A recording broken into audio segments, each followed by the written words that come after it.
Muchísimas gracias por estar todos acá presentes. Bueno, vengo a disfrutar de este lugar, compartirlo con gente increíble como Alberto Levi.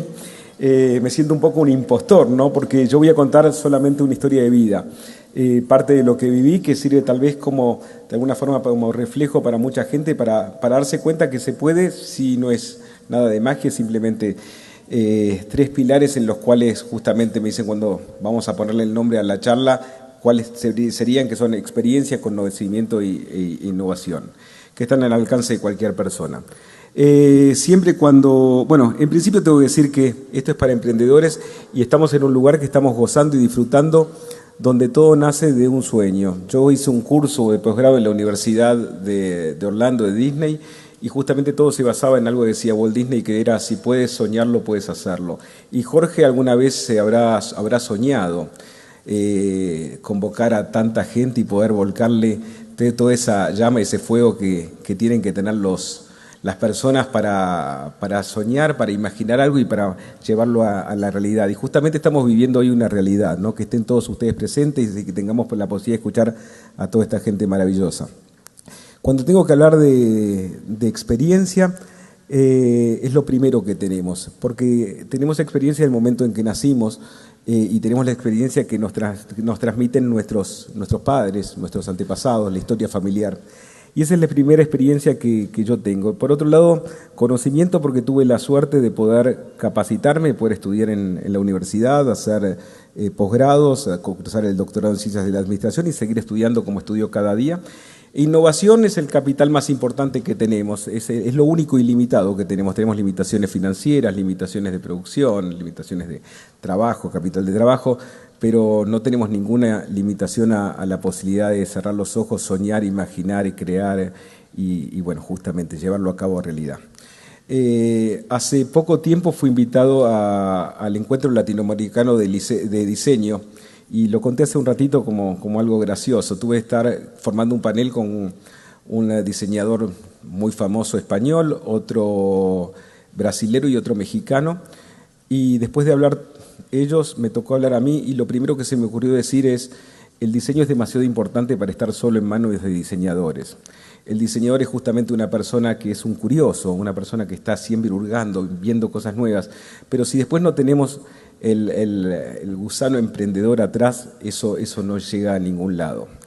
Y es una realidad, y es lo que nos llama a todos. Justamente en ese encuentro latinoamericano teníamos 2.500 chicos, y también se me ocurrió pensar y decirles a los chicos: ¿quiénes de ustedes quieren tener su propia empresa, su propia marca?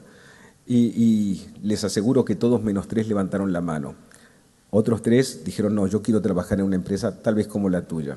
Cuando yo estudiaba, esto no era así. Unos queríamos trabajar en Arthur Andersen, otros en Deloitte, otros y ser senior y después ir creciendo. Y hoy no. Hoy justamente todos los jóvenes tienen eso guardado, que es emprender y llevarlo a cabo. Y eso se logra con muchísimas cosas, no es mágico. Lo primero que tengo que contar en cuanto a mi experiencia de vida es la historia de mis padres, que a mí me marcaron. Mis padres, bueno, mi bisabuelo hacía zapatos en Hungría, mi abuelo también, mi padre, que llegó acá en 1950. Mis padres pasaron las miserias de la guerra. Tuvieron que vivir en la Segunda Guerra Mundial. Mi madre estuvo en un campo de concentración, en Auschwitz. Cuenta historias trágicas que le pasaron cuando la separan de su hermana, y después pregunta dónde está su hermana y le muestran una chimenea y un humo que salía. Mi padre se hizo pasar por médico de alguna manera para zafar de todo esto que era la guerra. Cuentan historias donde ellos estaban y en la familia, y de golpe sonaban unas sirenas, y lo que tenían que hacer era ir corriendo a esconderse en algún refugio y esperar que una bomba no caiga cerca, ¿no?, de un bombardeo. Luego de vivir eso, se casan y tienen que vivir lo que es la experiencia de vivir en el comunismo. Mi padre, que venía ya, era la tercera generación de fabricantes de calzado. Obviamente el Estado le quitó la empresa porque pasó a estar en manos del Estado, y hubo un plebiscito para votar a favor o en contra del Partido Comunista, y él votó en contra, pero para votar en contra había que ir a otra sala, por lo cual esa misma noche lo fueron a buscar. Eso es otra de las cosas que a mí me marcó mucho, porque justamente es el saber que uno tiene una obligación moral, que es la de ser lo que aparenta ser. Tiene sus riesgos, pero al mismo tiempo tiene todos esos beneficios personales y que a uno lo marca de fuego, como para decir las cosas hay que hacerlas de una determinada manera, con la pasión y con la decisión. Esa misma noche se escapan de Hungría con un bote y con mi hermana embarazada, mi madre embarazada de mi hermana, en Austria nace mi hermana. Luego se llegan a Génova, donde llegan como exiliados políticos y salen 2 barcos. Uno iba a Australia y otro iba a Argentina. No tenían la menor idea dónde queda Australia, dónde queda Argentina, pero se dio el barco primero que iba a Argentina. Los recibe Argentina. Mi padre lo único que sabía decir es: tenga la bondad de darme fuego. Mi madre lo otro que sabía decir es: 1/4 de sémola, por favor, lo que necesitaba para darle de comer a mi hermana. Llegan con $60 en el bolsillo, producto de haber vendido un juego de cubiertos que tenían. Y bueno, tenían obviamente mi padre, el capital él es escultor, pintor y actor de formación, su arte de diseñar zapatos. Lo primero que me marca justamente esta historia es: yo estoy acostumbrado a trabajar en Argentina y desde que trabajo en Argentina escucho a mucha gente que dice: qué crisis que estamos viviendo, la crisis del campo, la crisis del 2002, qué barbaridad, la crisis mundial. Esto, si yo lo tengo que comparar con lo que vieron mis padres, no es crisis. Crisis es lo que vieron ellos. No hay nadie que me va a decir a mí que yo repita que yo me siente en una mesa y acepte que otra me diga: esta es una crisis. Siempre que dicen que detrás de cada gran crisis hay una gran oportunidad, lo que no significa que tengamos que esperar una crisis para encontrar una oportunidad. Significa que oportunidades hay siempre, siempre, siempre. Y están al alcance de la mano. Es más, hay muchas más cuando no hay crisis. Pero la verdad es que a partir de eso yo no puedo aceptar que alguien diga hay crisis. Hay una realidad actual, coyuntura social, económica, política, interna, externa, pero eso es lo que nos toca vivir. Nos dicen que tenemos que jugar al truco y faltan 2 cartas. No podemos quedarnos puteando porque faltan 2 cartas. Tenemos que jugar al truco con 38, si estamos de acuerdo y jugamos con 38, pero el tema es: esto es lo que tenemos y con esto tenemos que desarrollarnos. Sigo pensando un poquito cómo fue mi historia.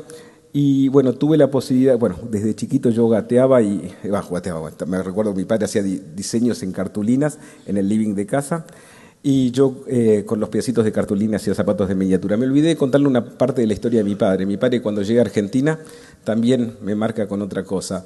Llega y hace después de una historia que ya sería muy largo para contar, hace la primera colección de botas para mujer.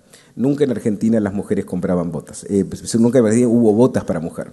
La gente decía, hasta ese momento la cadena de comercialización era distinta: un fabricante le vendía al distribuidor, que le vendía al comercio, que a la vez le vendía al público. Él saltea al distribuidor, llega al comercio y le dice: yo tengo esta colección de botas. Y le dice: no, Sargeni, usted está completamente loco, las botas en Argentina no. Las botas dan reminiscencia militar, la sociedad argentina es machista, esto no es Siberia, el clima acá es húmedo, no es seco. Usted nunca va a vender una bota. Y mi padre hizo su colección de botas, no se las vendió a los comerciantes, seguidamente hizo una colección de sandalias, con el forro color rosa Dior, como las que usaba Marilyn Monroe. Mi abuelo le hacía los zapatos a Sasa Gabor, una especie de Marilyn Monroe europea en ese momento, en Hungría. Y le dice: no, Sargento, usted está completamente loco, los pies de una mujer no se pueden mostrar, ¿cómo? Es demasiado agresivo, usted no va a vender ninguna. Y mi padre había hecho la colección de sandalias y encima le puso el color de forro rosa Dior. La realidad es que no vendió ninguna hasta que finalmente se alinea al gusto tradicional y conservador del dueño de la zapatería.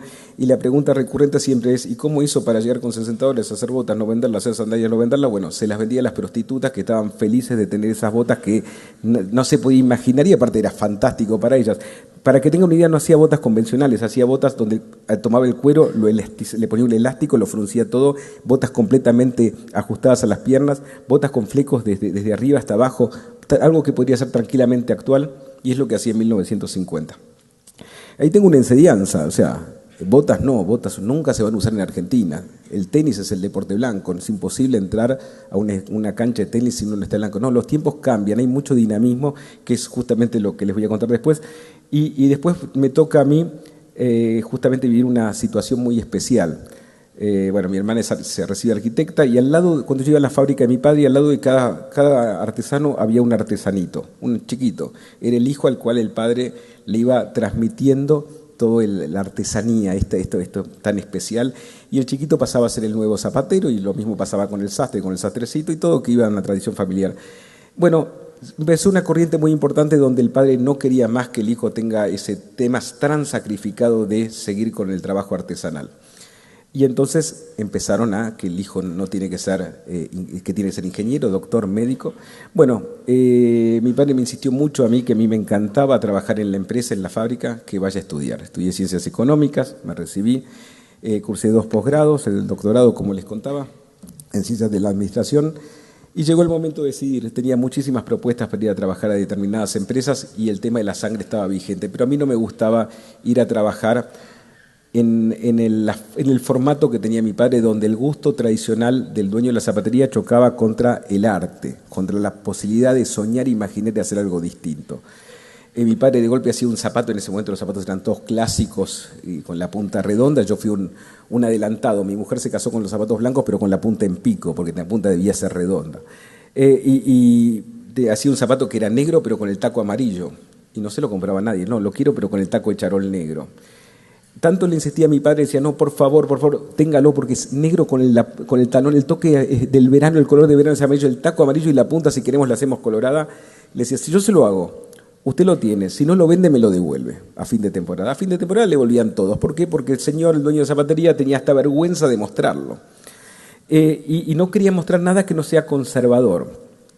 Yo le decía a mi padre que nosotros teníamos que aprovechar ese diferencial que teníamos, que era justamente el arte, lo que él traía, las ganas, la posibilidad de soñar. Si lo pudo hacer con las botas, si lo pudo hacer con las sandalias, ¿por qué tenemos que chocar contra esto? Y yo le insistía siempre que teníamos que abrir al público. Y él me decía, no, Ricky, estás completamente equivocado. Es mucho más fácil venderle 1000 pares de zapatos al dueño de una zapatería que un par de zapatos a una mujer. Y tiene razón. El tema es que nosotros queríamos de alguna manera lograr, yo profesionalmente, que el usuario y el cliente sean la misma persona. Yo no sabía quién era el cliente nuestro, el usuario nuestro. No le conocía los ojos, no le conocía sus gustos. Si iba y decía al dueño de la zapatería, yo quiero zapatos de tacos más bajos, yo nunca me enteraba, salvo que este tipo venga y me lo dijera a mí. Y yo le insistía a mi padre que teníamos que abrir al público. Yo estaba cursando un posgrado en la facultad. Mi padre decía, de ninguna manera. Imagínense una empresa totalmente familiar, tan arraigada y con toda esta historia de haber tenido que dejar todo y salir corriendo, ¿no? Entonces, muy agarrada a todo lo que teníamos. Y yo decía, tenemos que hacer esto, y me parecía, de ninguna manera, pero ¿por qué no? No, porque ¿sabés qué? Los comerciantes van a decir que es competencia desleal, que le estamos robando a sus clientes, de ninguna manera. Y le insistí, y un día me entero que habíamos abierto al público. ¿Cómo me enteré? Llegué a la facultad y había un cartel que decía, cómprenlo de Ricky, vende más barato. Porque mi padre había puesto un aviso en el Clarín que decía, Ricky Sarcani, el calzado más caro del país a precio de fábrica, Kramer 3664. Y ahí me enteré 2 cosas. Una, que habíamos abierto al público, y la otra, que le habían puesto mi nombre. Nunca en la vida hubiese aceptado que le pusieran mi nombre. Hubiese dicho, no, de ninguna manera. ¿Cómo vas a hacer comprometerme a mí, una persona, para ponerle mi nombre? Pero se ve que tanto le hinché las pelotas que era como una especie de represalia. Ahí lo tenés, bueno, ahí está, bancátelo, tenés la venta al público. ¿Qué había hecho? Donde se ataban los zapatos había puesto unas banquetitas y unas estantes, y ahí estaban los zapatos. Inmediatamente dejaron de comprarnos todos los comerciantes. Entonces, lo que pasaba, no, pero tan bien que estábamos antes y ahora que nos vamos a fundir, pero empezaba a venir alguna persona movida por el aviso del diario y veíamos que estaba dirigiéndose a la empresa y se nos ponía la piel de gallina con mi papá y mi hermana para ver quién la atendía. Teníamos la posibilidad de verle los ojos, de ver si le gustaba. Los zapatos ya no eran el clásico, eran todos zapatos de vanguardia, todos con muchísimo diseño. Y si le gustaban, si no le gustaban, que por favor le avise de sus amigas, les atendíamos, y era todo un desafío cada una de las personas que atendíamos. Tuvimos un toque de suerte. En Kramer 3664 al lado había una carnicería donde siempre había muchísima cola, y mi padre siempre me comenta que el dueño de la zapatería, el dueño de la carnicería le venía a pedir el teléfono prestado, porque en ese momento no es como el tema de la tecnología que lo vamos después, el teléfono había que pedirlo, después de 3 años y medio le ponía un teléfono que no tenía línea y un día le venía en la línea. Y resulta que la persona esta, que tenía fila de gente desde la mañana hasta la noche, lo que por lo menos traccionaba un poquitito, aunque no tenga nada que ver la carne, era Coto. Era el viejo Coto que empezó con su carnicería al lado de Kramer. Bueno, el tema es que abrimos el público y cuando vienen las clientas tratamos de empezar a venderlo de alguna manera conociéndolo. Y también hay una novedad. Una vez que nosotros estamos en esto y tenemos zapatos no convencionales, empieza a haber un cambio en todo lo que es la comunicación. Hasta entonces solamente lo que decían los personajes de televisión, las actrices o Mirta Legrand era lo que se usaba, ellas mandaban la moda, no había globalización, la gente realmente viajaba muy poquitito, si viajaba no compraba. Entonces, ¿quién marcaba la moda en ese momento? Era muy gracioso. Hay un programa que sigue existiendo, que es Almorzando con Mirta Legrand, y Mirta hacía un bloque donde estaba la señora Hanke de Tienda a los Amigos, que venía y decía, y ahora se van a venir los tapados 7 octavos en color verde militar. Y se vendían los zapatos 7 octavos en color verde militar. ¿Por qué? Porque la señora Hanke Tienda a los Amigos había importado un container de tapados 7 octavos de cosas. No es que había visto la moda y había decidido, había enseñado. Y la gente realmente se movía por eso, porque lo usaba Mirta Legrand, lo usaba, no sé, Olga Zubarry, vaya a saber quién, pero a partir de ese momento empieza a haber un cambio. Y empieza a haber un programa que se llamaba Utilísima, donde 2 modelos, que hasta ese momento las modelos no hablaban, hacían desfiles de alta costura en el Alvear, empiezan a hablar. Y se Utilísimas y empiezan a mostrar la moda. Y como una modelo normalmente está en la moda y conoce la moda que hay en el mundo, quería zapatos distintos, y usaban los nuestros que eran distintos. Entonces ya el hecho que haya una modelo hablando y diciendo que sus zapatos eran de Sarkany, con un diseño distinto, hacía que la gente diga, wow, pero esto es raro. Y empezó a haber una movida. Después de eso aparecen 2 modelos jóvenes que empiezan a mostrarse en su vida privada, que son Daniela Cardone y Andrea Frigerio. Daniela Cardone se casa con un cirujano plástico, Rolando Pisanú, y se hace una fiesta, y ya las modelos empiezan a ocupar el lugar que tenían las celebridades. Y empiezan a ocurrir las revistas y empezamos a conocer un poquito más. Después viene Valeria Massa, después viene Dolores Barreiro. En Argentina, en el mundo pasa algo muy similar, hasta que hoy llegamos al día de hoy donde la moda se puso de moda, no solamente en Argentina, sino en todo el mundo.